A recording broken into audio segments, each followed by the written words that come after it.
Gördüğünüz yeni vloglardan sizlerden salamlayıram. Son paylaştığım 7000'den çok izlenmişti ve yeni VSB vlog istədiniz. Ben de karar geldim ki bu soyuqda VSB vlog sürüşü yok, fərqli VSB vlogu çəkəcək. İndi sən VSB alaq və əvvəlcinin qardaşıma verək. Videomuza başlayaq.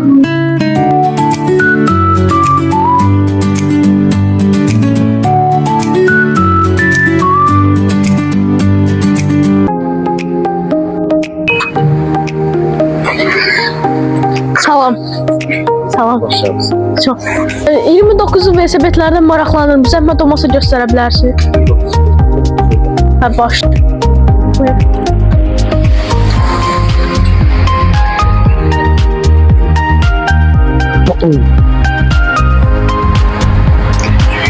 %29'luk Ammer firmasıdır. Maşinskop patseniklə hər iki tərəfli, arxa təkər, ön təkər, orta təkəri, yəni pedal, kartreçləndir, ötüzülləri, Shimano Pilkutsatırləndir, diskabol tormuzla, 180 kilo çəki götürmək qabiliyyəti var. Mağaza tərəfindən bir il qarantiya verilir. Təşəkkür edirəm. Mən vaxt verdiyiniz üçün. Mən sizdən razıyım.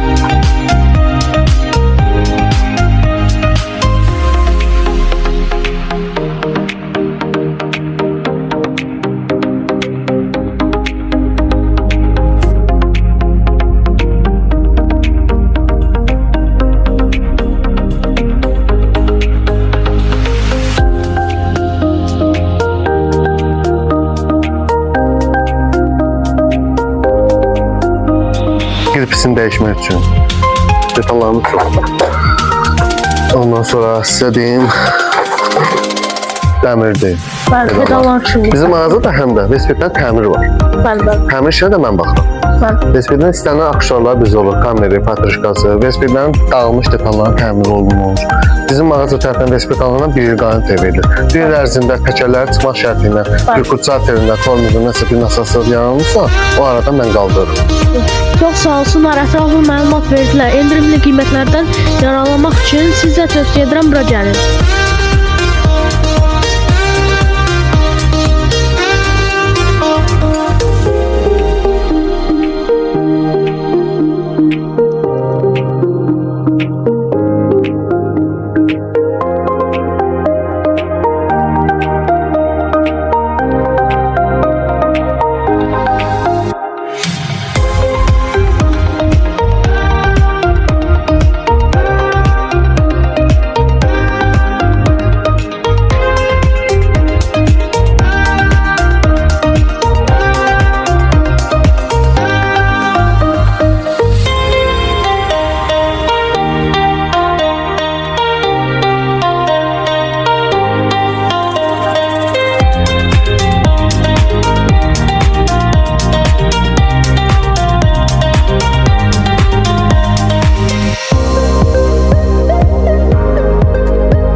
Çox sağ olun, təşəkkür edirəm. Xeyirli olsun, can sağlam. Nəsə bir əlaqə olsa da nömrə verirəm, onunla əlaqə saxlayırsın.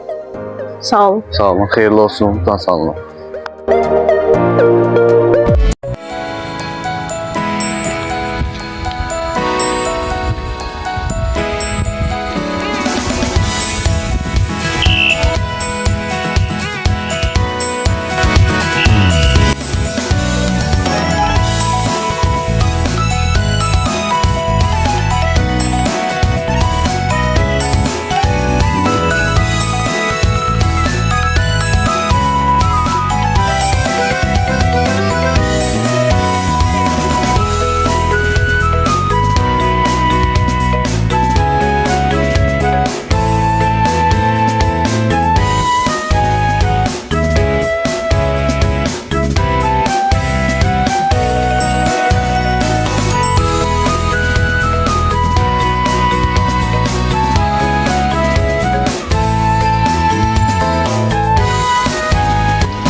olun. Çox təşəkkür edirəm izlədiyiniz üçün. Like atmağı və abunə olmağı unutmayın. Sağ olun.